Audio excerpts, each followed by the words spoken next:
Kitchen का sound कम करा दो। हाँ चलो फिर से स्टार्ट। या शुरू करें? Yes. वही मुझे सुना मैंने बात।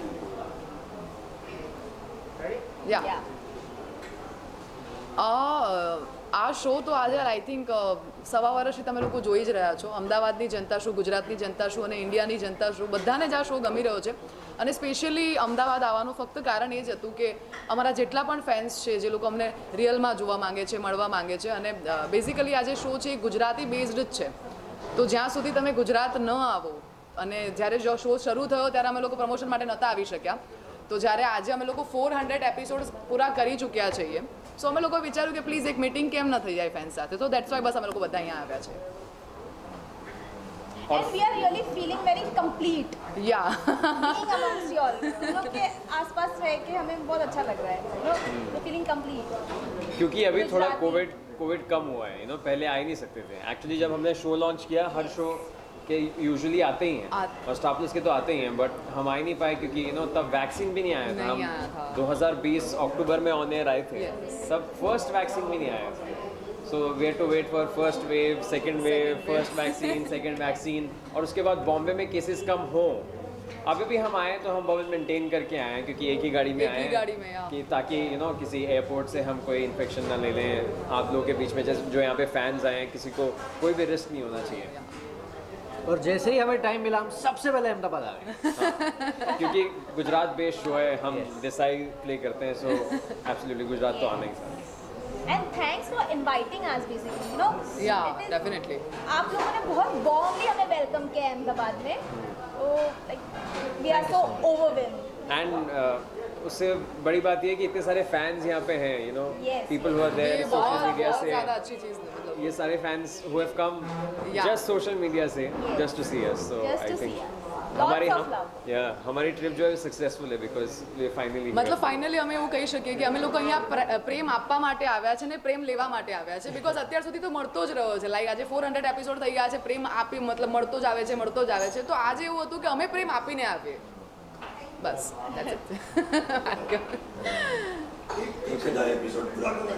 Thank you so much. Thank you so much. અમે પાછા આવશું.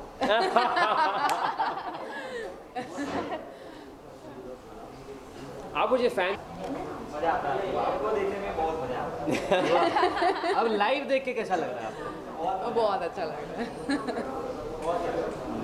पूछे you can't believe. So sweet. કેમ કે એક વસ્તુ છે કે જ્યારે વિલનનો રોલ આપણે કરતા હોય ને ત્યારે સામેવાળો વ્યક્તિ તમને જોઈને જ્યારે સિરિયલની અંદર ગુસ્સો આવે ને ત્યારે એ કલાકારનું કામ એટલે જોરદાર. તમે ચપ્પલ તો નહીં મારશો ને મને આજે? Thank you. હમણાં સુધી જેલમાં છે સાગરભાઈ, જેલમાં હતો ને હમણાં સુધી તો જેલમાં છે સાગરભાઈ. Thank you. જેલમાંથી आप लोग છૂટીને ये- direct અમદાવાદ આવ્યા. ડાયરેક્ટ આવી ગયા. आपका बेटा थैंक यू बेटा थैंक यू. एक्चुअली एक लाइन का मैसेज है हमारे शो में. जो शो के मेन कैरेक्टर्स हैं अनंत और गहना, उसमें मेन वो है कि वो अनाथ होती है, हमारे घर पे रहती है. ये हमारी बहनें दो, टिया हाँ और हीरन. तो मेन ये है कि लोग उसको जो है कम समझते हैं, उसको डिस्क्रिमिनेट करते हैं क्योंकि उसके माँ बाप नहीं होते तो घर पे रख लेते हैं मेरे फादर, और ये सब उसे कम समझते हैं. उससे काम कराते घर के, उसको नौकरानी बना देते हैं. और फिर स्टोरी ऐसे होती है कि मेरी शादी हो जाती है घर की ही बेटे की. तो बात यह है कि किसी के पैसे से या किसी के औहदे से उसे कम नहीं समझे. सो ह्यूमैनिटेरियन उसमें बहुत सारे जो शोज़ होते हैं, कुछ होते हैं कि रंग पे भेदभाव मत करो. तो हमारा ये है कि एजुकेशन और आपके फाइनेंशियल बैकग्राउंड से किसी को जो है कम नहीं आंकना चाहिए. सो एक्चुअली स्टोरी अगर आप लेसन बोलेंगे तो लेसन वो है. कहने का मतलब है आज के ज़माने के अंदर जो अमीर और गरीब का जो भेदभाव है राइट. वो इस सीरियल में किस हिसाब से बताया गया है और किस हिसाब से उसको मेंटेन किया है. मेन कैरेक्टर्स ही वो, मेन कहानी वो है कि घर पे जो अनाथ है, जो पढ़ी लिखी नहीं है, पहले 7th 8th क्लास की पढ़ी है, उसको सब इल ट्रीट करते हैं, बुरा भला कहते हैं, नौकरानी समझते हैं, ये तो घर के काम करते हैं नौकरानी.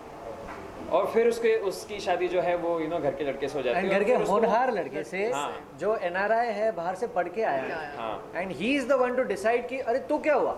हाँ जैसे घर में कुछ गलत भी हो रहा है इंसान via me, right? हाँ So he's the one. Love marriage कह सकते हैं सर? नहीं एक्चुअली सिचुएशनल मैरिज है। Yeah.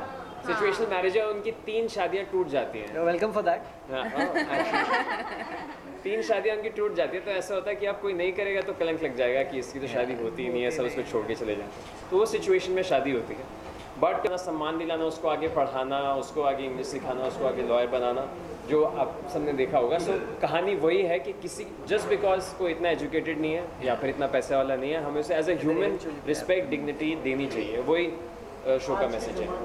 क्या मैसेज देना चाहिए? नेवर डोंट डिग्रेड एनीबॉडी, क्योंकि ओहदा चेंज होते टाइम नहीं लगता। कोई यहाँ से यहाँ पहुँच सकता है, क्योंकि गहना नौकरानी से बहू बन गई, हाँ, बहू के बाद फिर पढ़ लिख गई, बहू के बाद Yeah. अपग्रेडेड, मिसेस सूरत बन गई। मिसेस सूरत भी बन गई। यस। और अनंत को बचाया भी केस से, तो जेल से right, भी निकाला यार।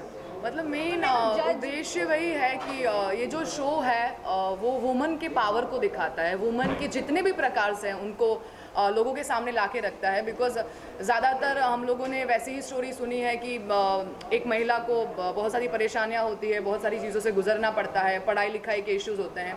तो ये है कि पढ़ाई लिखाई डेफिनेटली ज़रूरी है, बट उसके साथ जो एक बाह्य ज्ञान होता है, एक इज्जत देना, एक रिस्पेक्ट देना, प्यार देना, फैमिली के साथ कैसे जुड़ के रहना, सो वो सारी चीज़ें हैं। और एक जब कम पढ़ी लिखी बहू आपके घर में आती है तो उसे कैसे ट्रीट किया जाता है। सो बहुत सारे मैसेजेस है, स्पेशली वो वुमन को पावरफुल दिखाना, मतलब वुमन के सारे अवतार उसको प्रेजेंट करना, दैट्स इट।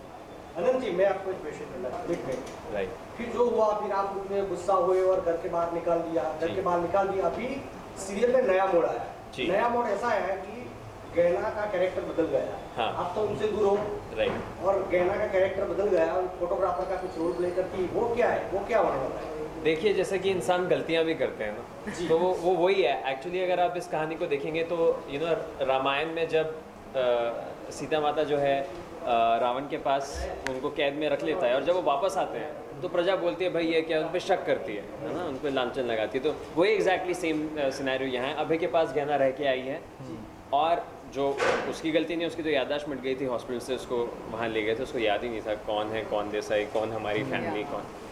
तो अब ये है कि फैमिली और बाकी लोग उस पर शक करते हैं, इंक्लूडिंग अनंत, जो कि अभय जो कि नेगेटिव कैरेक्टर है, वो उसके दिमाग में शक डाल देता है कि जो है अभय ने आपको बोला कि उसके दिल पे तिल है। राइट इसलिए आपने राइट, उनको जैसे कि गुस्सा किया। ओमकारा की कहानी थी कि वो झुमका मिलता है, उसको लगता है कि इनका रिलेशन था।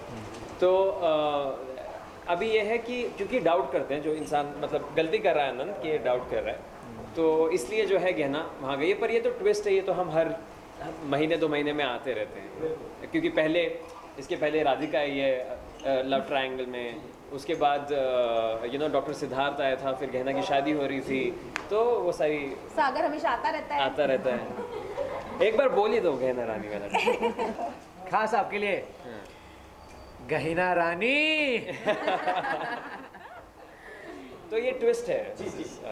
क्योंकि अगर सब कुछ हैप्पी हो जाएगा तो कहानी खत्म हो जाएगी, बट जैसे कि उन्होंने कहा हज़ार साथ નિભાના સાક્ય કેવું કહેવાય કે સાથ નિભાના સાક્ય એટલે એવું નથી કે ગહેના માટે બીજી પણ ઘણી ગહેના હશે આપણા Yes. ગુજરાતમાં, હા. એ પણ લોકોનો સાથ નિભાવતી હશે બધી. પણ તમે શું મેસેજ આપવા માંગો છો?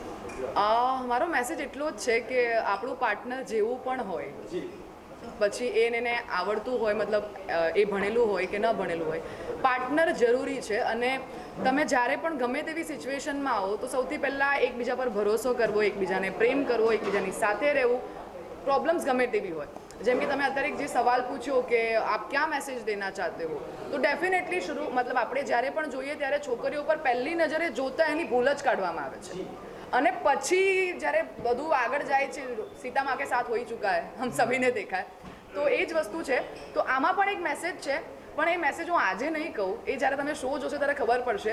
તો આનાથી હું ખાલી એટલું જ કહેવા ઈચ્છીશ કે મહિલાઓનું સન્માન ખૂબ જરૂરી છે, મહિલાઓને ખૂબ પ્રેમ આપો, કારણ કે એ લોકો તમારું બધું જ છોડી, એમનું ઘર પરિવાર છોડીને તમારી પાસે આવતી હોય છે, તો તમે જ્યારે પણ એ તમારી પાસે આવે ને તમે તમારી બનાવીને સ્વીકારી લો, બસ ધેટ્સ ઇટ।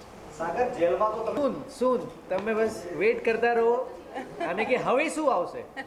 આટલા 17 ડિસ્ગાઇઝીસ તો થઈ ગયા હમણાં સુધી, હવે કયું ડિસ્ગાઇઝ બનીને આવશે કે શું બનીને આવશે, બસ હું હમણાં ડિસ્ક્લોઝ નથી કરી શકતો। પ્રિયાબેન કૃષ્ણ સાથે લગ્ન કરવાનો શું વિચાર છે? अरे अगर मैं कृष्णा के साथ लग्न कर दूंगी तो सारे यंग बॉयज का दिल टूट जाएगा. Boys are stopping me, please don't do that. That is it. अब मैं अपनी लाइफ में बिजी हो जाऊंगी ना, फिर गहना को सपोर्ट कौन करेगा?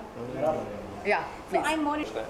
तो वो सिमिलैरिटीज़ हैं. सो मैंने सिर्फ ये किया कि जो अच्छी चीज़ें लेखक ने लिखी थी वो अपने अंदर या और लोगों जिनको मैं जानता हूँ उनके अंदर ढूंढ के उसको बाहर लाने का मैंने ट्राई किया. अब तो खैर 400 एपिसोड हो गए. So fans can say like ही सेड कि उनको कैरेक्टर बहुत पसंद है. तो वही क्या. सो सिमिलैरिटीज़ ये हैं कि इमोशनली काफ़ी है और लोगों को उनकी प्रॉब्लम्स उनके बारे में ख्याल रखना, उनका कंफर्ट के बारे में पहले सोचता है राधे देना. मैं भी कुछ ऐड करूंगा. हर्ष और अनंत के बीच सिमिलैरिटी. हर्ष भी डिस्क्रिमिनेशन में बिलीव नहीं करता. जैसे सेट पे स्पॉट दादा से लेकर टेक्नीशियन से बहुत अच्छे से, बहुत प्यार से, एकदम इक्वली एज अ फ्रेंड बात करता रहता है. And he is very chill to work with. So I think ये एक खास